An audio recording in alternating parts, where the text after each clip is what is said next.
hindi siya kinakalimutan talaga lahat. Parang wala kang masasabi hindi mo makakalimutan kasi lahat maaalala. Kasi lahat ng birthdays para maalala. Kasi nagtingin pa sa'yo. Basta alam mo yung ginagawa mo, basta gusto mo yung ginagawa mo, basta masaya ka sa mga kasama mo, magagawa mo lahat. Kahit konting oras na matatapos mo. Ako siguro naging, sabihin na lang natin na nung unang-una pa lang, hindi pa yung wala pa sa formal na structure. Yung ako yung baby ng mga kabataan. Parang ilang taon pa lang ako noon. Gusto ko sasama ako. Ganun lang. Nakikimiting ako, pero syempre, silent ka na. Ganun. Siguro yun yung naalala ko na yun yung foundation ko lang. Dito ako nagsimula. Nakikisali. Siguro yung araw na kasi na-in-announce yung mga junior ko. Hindi ako yun. Nanood lang ako. Parang yun kasi nag-inspire sa akin na kailangan din ako next year. Kasi sila Dayan, sila Iggy Boy, parang kapama na talaga kasi na kaibigas. Tapos nagulat na lang ako, yun yan, hindi naman kasi nila sinasabi ko sa mga mga dito. Tapos parang nagulat na lang ako na nandun na sila. Tapos parang naisip ko na parang sana ko, parang lagi na lang ako mag-iigan. So parang minotivate ko rin yung sarili ko na kailangan kong mag-mature. Actually, yung nilay ko sa akin ng PYL na kailangan ko maging mature, kailangan ko maging minded, kailangan ko maging pasensya. Sticker ako. Ang dami ko nakilalang tao na sa labas ng parokya. Tapos, hindi ko nakasabay ko sa FX. Hindi ba dito? Hindi ko alam yung pangalan. Uy, ikaw pala! Tapos gano'n. Tapos parang nakakatawa kasi naalala nila ako pero sila hindi ko naalala. Tapos kahit naningiya sila sa akin na namin na natulog. Parang minsan hindi sila gano'n. Kaya BYD nasa German BYD yun, diba? Yun, siguro kasi hindi mo parang pinamabombe kasi may venue, tapos may concert, tapos lahat kami nag-gitara, ang amigas. Kung naaalala pa ng mga ibang kasama sila sa lugar, sila po yung mga amigas. Nag-ano kami, parang concert, ako nag-gitara, si ano yung nag-drums, beats ba yun. Tapos yun, parang bongga siya kasi ano rin siya, overnight.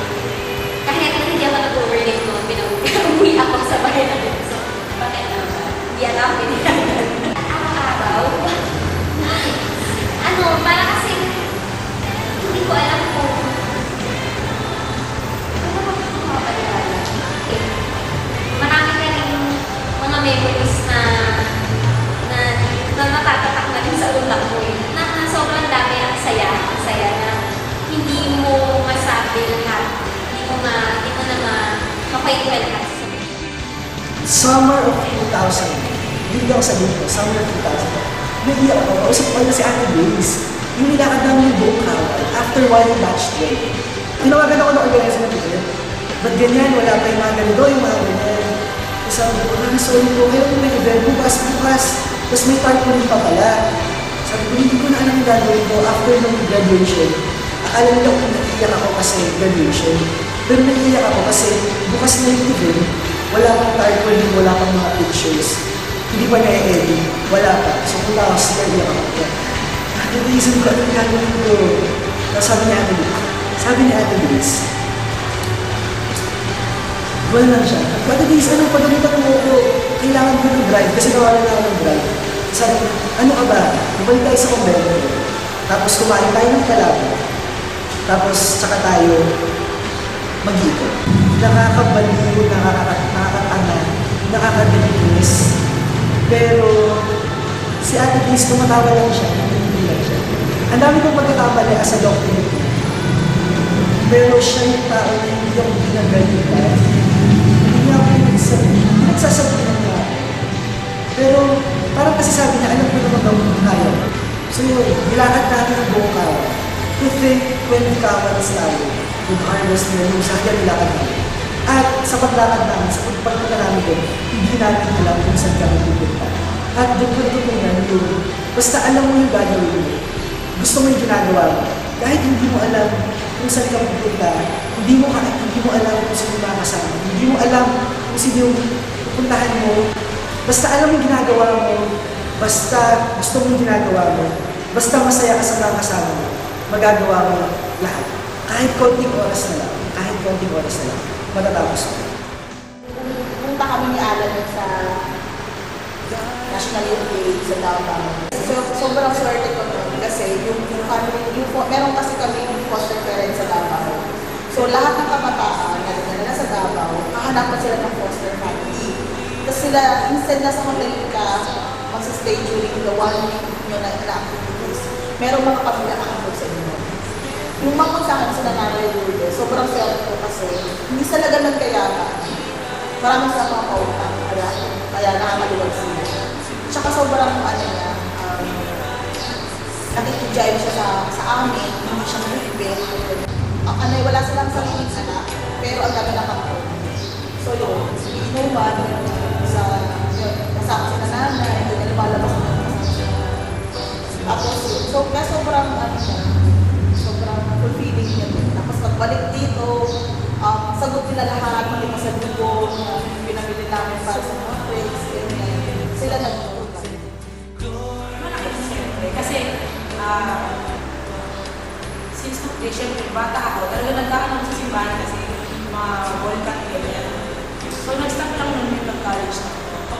Kaya since kailangan na sa school, unang-una talaga requirement lang siya sa akin, kaya ako sumali ng YD. Eh siyempre naging friends ko na rin naman yung mga kasama ko, yung mga kabatch ko, especially sila Pao, sila Ada, sila King, yung naging friends kami. Tinuloy-tuloy na namin kasi alam namin kaya naman namin hawakan ng mga bata. Ano na yung tulong sa akin ng PUA? Ang dami ko na-discover na talents. Nandito ko lang siya dito ko siya nagagawa i-share. Yung natuto akong makinig, kasi maingay ako, madagdala ako, tinulungan niya ako maging leader. At tinuruan niya akong maging mabuting kuya rin, maging mabuting kaibigan, maging mabuting anak. Kaya sa mga bumait ako ng Gary's Life o Gary's Life. Tsaka, madami siyang may tulong in terms of leadership. Tsaka sa create ng mga projects na eventually na-apply ko din sa work, na-apply ko din sa school. Tsaka, naturuan niya ako mag-balance ng oras sa family, sa UIL, sa school. Siyempre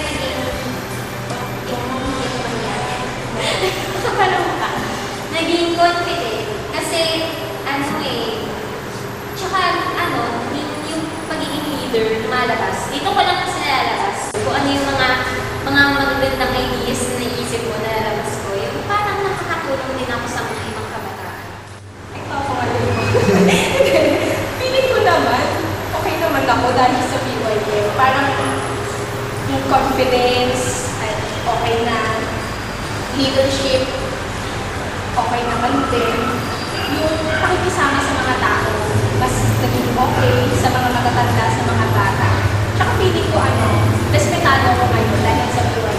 Yun yung magtutulong sa akin. Ito kayo mga kabataan kayo, kahit pa paano, dahil naging parte ako ng PYM, nire-respect ko. Nung naging PYM ako after ng dramatic ng pilot, yun yung una ko, animator ako. Sobrang, tapos hindi rin ako, hiyain ako nung bonggang-bongga. Kasi mahiyain ako, tapos ano ako sa maraming tao, ganyan. Tapos dito lang sa PYM, na-develop lahat ng talent ko. As in yung magsalita sa harap ng maraming tao, magganda, magsayaw, dito lahat. Kasi nung naalala ko, actually nung college ako, first ko kasi diba dito sa evolution. So parang nag-jive sila. So parang naging training ground ko itong PYM para maging religious education teacher. PYM, I've served in the ministry I think for 6 to 7 years, if I'm not mistaken. 6 years, maybe to be exact. Not only on the parish level, but in the vicariate level and then on the diocesan level for quite some time. nabago ng youth ministry yung buhay ko kasi number one with the things that are going on in our world, right? Talagang merong mga situations na hindi mo mapipigilan pero you'll be tempted. You will be tempted by the mga makabundong bagay na meron tayo dito.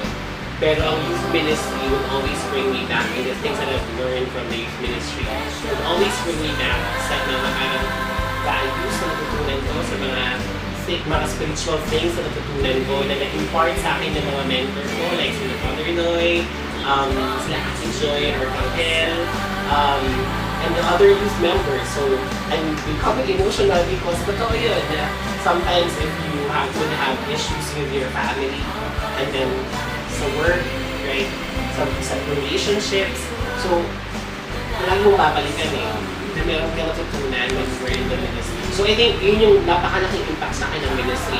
Pangalawa, sa family ko, nagkaroon siya ng impact. Like, you know, my sister is now serving as a youth officer in this ministry that, you know, I didn't realize na mangyayari. So I hope, I'm excited na kung ano yung impact sa akin nowadays is magkaroon din ng impact din sa sister ko. My mom, right, is now serving in the church. So yun, pangalawa yun. In terms of skills, hinone ako ng sobra ng youth ministry sa pagmamanage ng organization. So it helped me a lot in my work now because working in a call center industry and managing people would have similarities kung paano namin siya minamanage natin sa ministry. Oh well, siguro, pareho lang naman talaga yung pag-manage sa mga tao. But you know, the way that I manage people in our company is far different from other managers who would really manage your people. Kasi yung sa akin, merong touch kung ano yung natutunan ko sa ministry, right? Kung ano yung natutunan ko about healing relationships, right? Motivating people, recognizing people. It's far different from management ng iba na talagang siguro walang background sa ganito. Pero ako, dahil natutunan ko sa ministry, so definitely, iba yung pag-manage ko. And you know, that really makes me outstanding or na-outshine ko medyo. Yun din yung maganda sa TYM na kahit hindi ko napapansin sa sarili mo, pero meron akong nai-inspire na tutulungan. Parang kasan yung TYM, katulad din ng mga members ng TYM. Siyempre ako, as I also nag-look forward kasi event. So parang na-excite ka na lumabit na yung araw. So yung mga kahit bawa kahit sa school, sa school or work, parang ang bumibilis yung araw.